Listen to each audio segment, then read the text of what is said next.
যে সমস্ত বাবারা সন্তান সন্ততির মুখের দিকে তাকিয়ে তাদের সুখের জন্য হালাল হারাম বাজ বিচার না করে 2 নম্বর পথে উপার্জন করছেন, এই সন্তান কিয়ামতের ময়দানে কি করবে সেটা তো দিনের আলোর মতো পরিষ্কার হয়ে যায়। কারণ জীবদ্দশাতেই সেই সন্তানগুলো পল্টি মারে, জীবদ্দশাতেই বাবার অবৈধ উপার্জন বা বাবার হারাম কাজ এগুলো সব সন্তানের সুখের জন্য করেছে। এরকম অনেক বাবা আছে, আমি স্পেসিফিক এই ঘটনার কথা বলছি না, জেনারেল কথা, যে অনেক বাবা আছেন যে সন্তানের জন্য চুরি করেছেন, ডাকাতি করেছেন, দুর্নীতি করেছেন, 2 নম্বরই করেছেন, কিন্তু যখনই বা বিপদে পড়েছেন তখন সন্তান মুহূর্তের ভিতরে পল্টি মেরেছে। তো যাদের জন্য আমরা চুরি করি, যাদের জন্য দুর্নীতি করি, যাদের জন্য অপরাধ করি, এই মানুষগুলো কেউ আপনার দায় বহন করবে না, কিয়ামতেও করবে না, দুনিয়াতেও করবে না।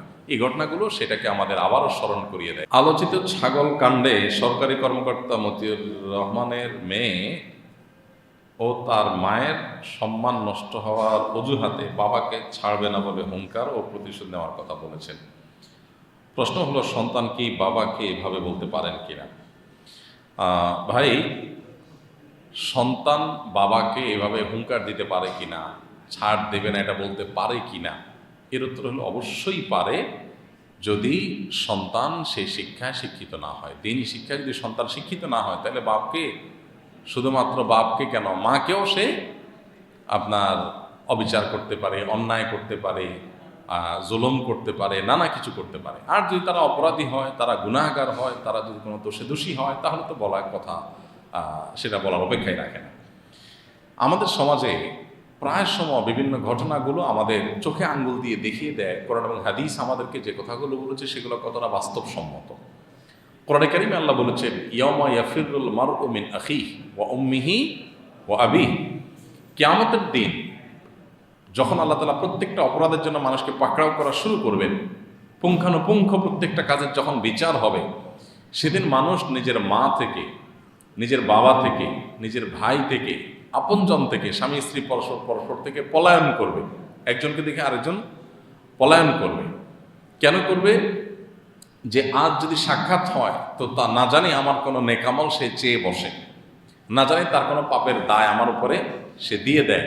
এই জন্য সবাই নিজের যান বাঁচানোর জন্য পলায়ন করবে।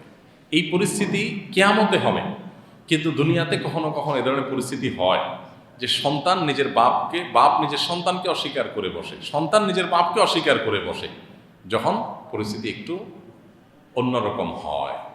তো এই জিনিসগুলো আমাদেরকে স্মরণ করিয়ে দেয় যে যে সমস্ত বাবারা সন্তান সন্ততির মুখের দিকে তাকিয়ে তাদের সুখের জন্য হালাল হারাম বাজ বিচার না করে 2 নম্বর পথে উপার্জন করছেন, এই সন্তান কিয়ামতের ময়দানে কি করবে সেটা তো দিনের আলোর মতো পরিষ্কার হয়ে যায়। কারণ জীবদ্দশাতেই সেই সন্তানগুলো পল্টি মারে, জীবদ্দশাতেই বাবার অবৈধ উপার্জন বা বাবার হারাম কাজ এগুলো সব সন্তানের সুখের জন্য করেছে।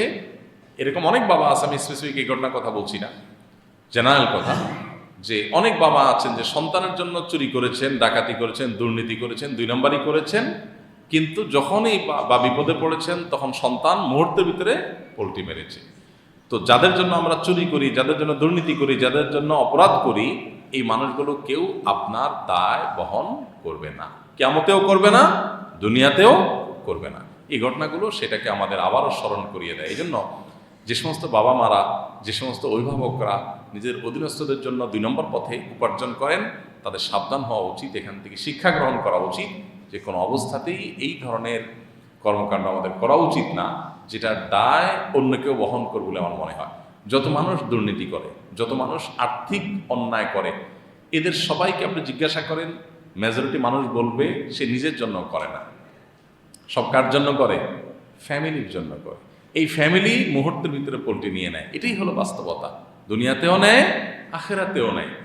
যে বাবা আপনার জন্য চুরি করেছে, আপনি বলবেন না ঠিক আছে আমি চোরের সন্তান, সো শাস্তিটা আমার বাবার না দিয়ে আমাকে দেন। হয়তো কিছু পাওয়া যেতে পারে, কিন্তু রেয়ার।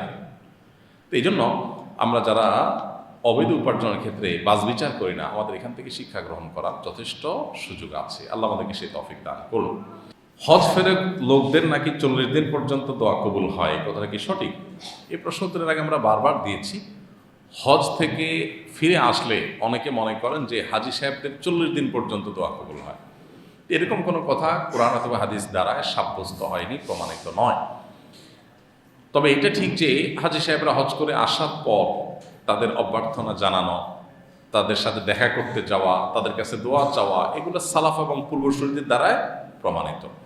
স্বয়ং নবী করিম সাল্লাল্লাহু আলাইহি ওয়াসাল্লাম যখন হজ করে ফিরে এসেছেন, তখন কিছু সাহাবী তাকে অভ্যর্থনা জানাতে এগিয়ে গিয়েছেন, তার সাথে সাক্ষাৎ করেছেন, তাকে ইস্তেকবাল করেছেন, অভ্যর্থনা জানিয়েছেন, ওয়েলকাম করেছেন। নবী সাল্লাল্লাহু আলাইহি ওয়াসাল্লাম সেটাকে ডিনাই করেন নাই। এখান থেকে বোঝা যায় যে হজ করে আসা মানুষ নিষ্পাপত্য অর্জন করে হজ্জে মাবরুর করে এসেছেন, এই সুধারণা বশত তার সাথে দেখা করতে যাওয়া, একজন নেকামলকারী মানুষ এসেছেন, নেকামল করে এসেছেন, অনেক নেকামল করে আসার সুযোগ হয়েছে, সেই মানুষের সাথে সাক্ষাৎ করা, তার কাছে দোয়া নেওয়া এবং ইস্তেকবাল করা, এগুলো আমাদের সালাফ এবং পূর্বসূরি বরং স্বয়ং নবী করিম সাল্লাল্লাহু আলাইহি ওয়াসাল্লামের আমল দ্বারা প্রমাণিত। এটা ঠিক আছে, কিন্তু এর মানে এই না যে 40 দিনের একটা ফিক্স আপনার টাইম সময়সীমা বেঁধে দেওয়া হয়েছে যে এতদিন পর্যন্ত তার দোয়া কবুল হয়, এরকম কোনো কথা হাদিস দ্বারা প্রমাণিত না।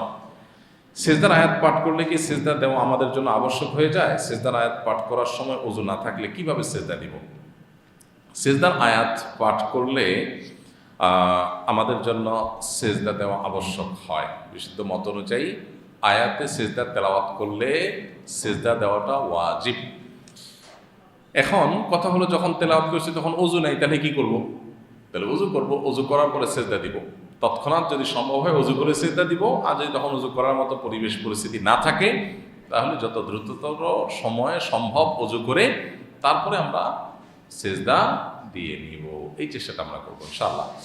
যদি এক্ষেত্রে আপনার ভিন্নতর মত আছে, বিন বাজ রাহিমাহুল্লাহ সহ সৌদি আরব আমাদের অনেকের মতে আপনার আয়াতে সিজদা, তেলাওয়াতে সিজদা এটা দেওয়ার জন্য ওযু না থাকলেও চলবে, বা শুকরিয়ার সিজদাও দেওয়ার সময় ওযু না হলেও চলবে, এটা ওনাদের কারো মত। তবে অধিকতর নিরাপদ মত হলো সেটি যে ওযু করে পবিত্র অবস্থাতে আমরা সিজদা দিব। তো তৎক্ষণাৎ যদি ওযু না থাকে পরবর্তীতে সিজদা ওযু করে আমরা দেবো ইনশাআল্লাহ তাআলা। আমাদের মহল্লার প্রচলিত একটি বিধান আছে যে বিয়ের দিন বউকে শ্বশুরবাড়ি আনাকে আবশ্যক মনে করা হয়, না আনলে চলবে না। এটা কি শরীয়তে আছে, না এটা কি সুন্নাহ সম্মত? বিয়ের দিনই বৌমাকে শ্বশুরবাড়ি উঠে নিয়ে আসতে হবে এমন কোনো বাধ্যবাধকতা নেই। বিয়ের দিন আনলো, পরে আনলো, আদৌ শ্বশুরবাড়িতে আসলো না, থার্ড কোনো প্লেসে গেল, এগুলোর সাথে শরীয়তের হালাল হারামের কোনো সম্পর্ক নেই। যদি কোনো এলাকায় এরকম কোনো প্রচলন থাকে, এটা এলাকার প্রচলন হতে পারে, শরীয়তের কোনো বাধ্যবাধকতা এক্ষেত্রে নাই। আমার আপন সহোদর ভাই সুদের উপরে অর্থ লগ্নি দান করে এবং এটাই তার একমাত্র পেশা। তার বাড়িতে দাওয়াত খাওয়া এবং তার ক্রয় করা ফল ফলাদি আমার জন্য ভোগ করা হালাল হবে কিনা? ভাই হোক আর যিনি হোক না কেন, যদি তার উপার্জনের একমাত্র সোর্স হারাম হয়, আর কোনো হালাল উপার্জনের কোনো ওয়ে তার না থাকে, তাহলে তিনি ওই তার হারাম উপার্জন থেকে আপনাকে কোনো আপ্যায়ন করলে, কোনো হাদিয়া দিলে সেটা আপনার জন্য গ্রহণ করা, ভোগ করা জায়েজ হবে না। এখন প্রশ্ন হলো যে যদি আমি এটা না করি তাহলে সেক্ষেত্রে তার সাথে সম্পর্ক নষ্ট হবে, ভুল বুঝাবুঝি তৈরি হবে, তাহলে আমি কি করব? এর উত্তর হলো, প্রথমত আপনি চেষ্টা করবেন তাকে বোঝানোর, আপনার বিপত্তির জায়গাটা তাকে পরিষ্কার করার, যে তোমার প্রতি আমার কোনো বিশেষ কোনো বিদ্বেষ নেই, দুঃখ নেই, শত্রুতা নেই ব্যক্তিগত পর্যায়ের, বরং এটি হারাম হওয়ার কারণে আমি নিতে পারছি না, আমার অপারগতার জায়গাটা এখানে। যদি সেরকম আন্ডারস্ট্যান্ডিং থাকে তাহলে বোঝানো তাকে, তাতে দুইটা জিনিস হবে। বিনয়ের সাথে সুন্দর করে বুঝাইলে নিজের অপারগতাটা প্রকাশ পাবে, তিনি ভুল ধারণা থেকে সরে আসবেন। দ্বিতীয়ত তাকে একটা দাওয়াত দেওয়া হয়ে যাবে যেন সে হারাম থেকে সরে আসে। আর যদি এরকম পরিস্থিতি না থাকে এবং এমন পরিবেশ হয় যে এখানে আসলে কোনোভাবে ডিনাই করা যায় নাই, বাধ্য হয়েছেন গ্রহণ করতে, তাহলে সেক্ষেত্রে উপঢৌকন হলে সেটা গ্রহণ করে সওয়াবের নিয়াত করা ছাড়া কাউকে দান করে দিবেন, নিজে ভোগ করবেন না। আর খাওয়া দাওয়া হলে যথাসম্ভব সেটা আপনাকে অ্যাভয়েড করতেই হবে।